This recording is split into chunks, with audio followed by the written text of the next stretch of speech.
So this is just a bit of fun. This is a lock that I've taken off a screen door of my house that I removed today.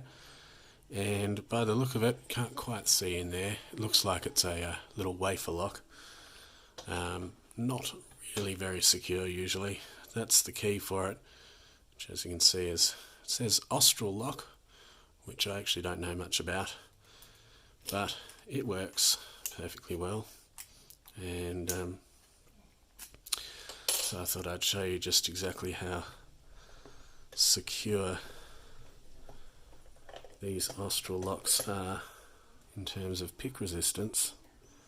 Let's just put that guy in there. Yeah, that's got some tension. Let's go that way.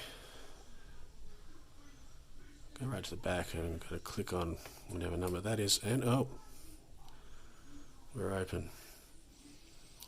So not what you might call high security.